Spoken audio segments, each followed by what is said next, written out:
In today's BTG episode, Danny has an update for Ridge Forrester. Joey has a twisted yet interesting proposition for one of the Duprees. Donnell and Vanessa clash over his future. Jacob has a startling run-in. Thomas is hospitalized with an embarrassing injury. Tyrell gets a Halloween date and Bill drinks more poisoned tea at the club. Chelsea and Madison dine while Chelsea complains about Naomi's issues. Madison tells her to stay out of it. Chelsea's freaked since nothing ever phases her girlfriend. Moments later, Madison has a meltdown when her mother texts. She hasn't spoken with her in months because she's into the woo-woo tarot guides and doesn't truly accept her being queer. Chelsea makes light of it, and even though Madison thinks tarot is dumb, Chelsea admits she dabbles. Can't they agree to disagree? Madison says no, it's a lack of respect on her mother's part. Chelsea defends her mother and is shown a message where Madison's mom tells her to use oils on her patients. Instead of medicine, she talks about wellness because she sees it all over her social media and is drawn in. Chelsea learns that it's why her girlfriend gets squirrely when she's online too much. Madison complains that her mom is tagging her with this garbage. She had a patient quit her because her mom Willow's post. Get updates on the latest posts and more from soapspoilers.com straight to your inbox. We use your personal data for interest-based advertising. As outlined in our privacy notice, Chelsea gets it and links it to her mom marrying Andre in Vegas. Upset. Madison goes to the restroom while Chelsea runs to social media to ask her fans if they had a chance. Would they try to reunite their loved one with their mother? Madison returns, and Chelsea tries again to defend Willow. Madison talks about their last fight, where they called each other names. Madison's got no contact, which upsets Chelsea. She opens her tablet and reads that 45% voted on reuniting them. She tells Madison how amazing the woo-woo stuff is, and they agree to meet at the spa before Madison goes, and Chelsea jumps back on her tablet, seeing that 73% don't want her to reunite her friend with their mom. She disagrees with them. Outside, Vanessa tells her son that he's going back to college tonight. He refuses, thinking he's on a micro-retirement. They head inside to a table and she scoffs at his idea of being a slacker. The dean agrees he can return and make up the work he missed. He freaks out. But she tells him that's that. He, in turn, tells her he's staying. Period? Vanessa tries to reason with the kid and uses his dead father to manipulate him into returning, then uses Deanna to get him to go back. She's struggling so badly she couldn't even come to the funeral. Vanessa cries and tells him it's time to hit the road. They embrace and she tells him she's proud. Danny arrives at Orphe's on a call with Ridge. She thanks him for the offer, but her husband doesn't want a part of being a model. He tells her about the new fragrance bottle that they came up with, but it doesn't change her mind. They end the call and she sits with Joey, surprising him. She tells him that Vanessa's in a vulnerable place. He knows what she's saying. She tells him to end it before Vanessa gets burned. Joey thinks some like playing with fire. She doubts it and asks if she's just a conquest. He sighs. It's not like they're drunkenly running off to Vegas to marry. Her life revolves around Bill, and he offers her a bet of 10 grand that her marriage won't work out. She shakes on it. He jokes that their banter makes them look like friends. She disagrees.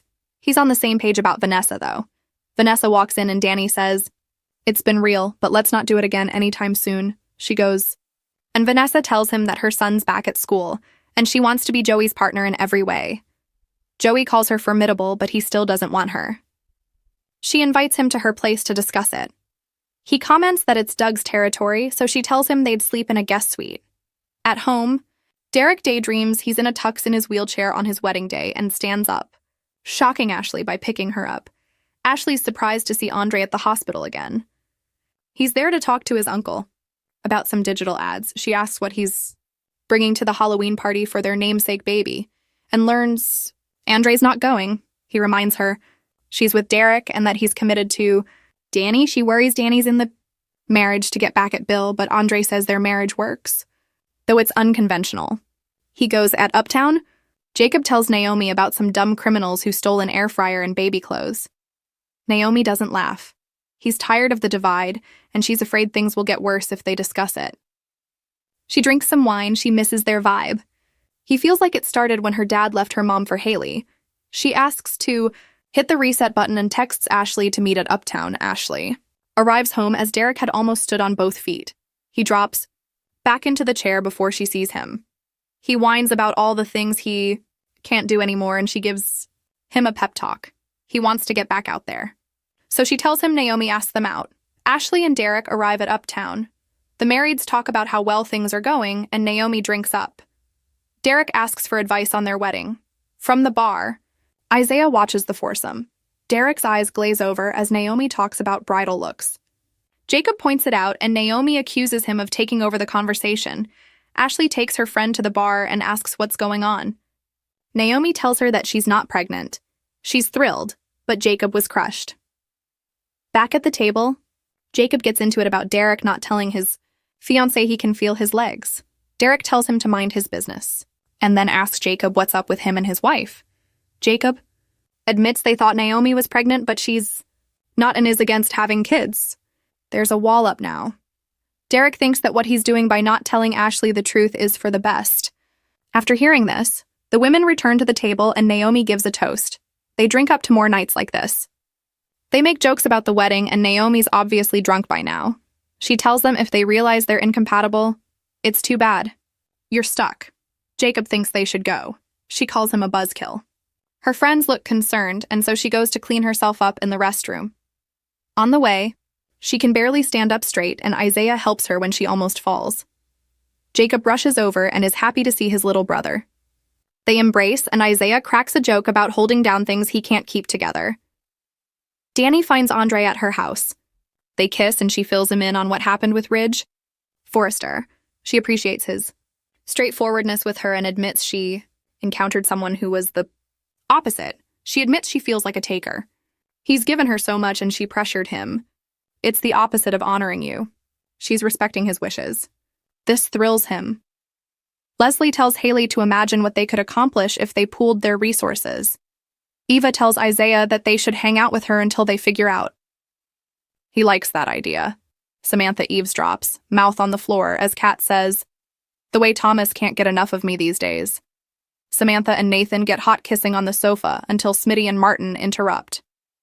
Samantha Richardson Smith. Smitty booms. Danny yells that Ted is giving Nicole the ultimate hall pass and she's being too nice. Ted gets in Carlton's face and threatens to hit him after seeing him with Nicole. Hooked on Beyond the Gates? Join our official Beyond the Gates Facebook group. Get spoilers, recaps, theories, and fan talk all in one place.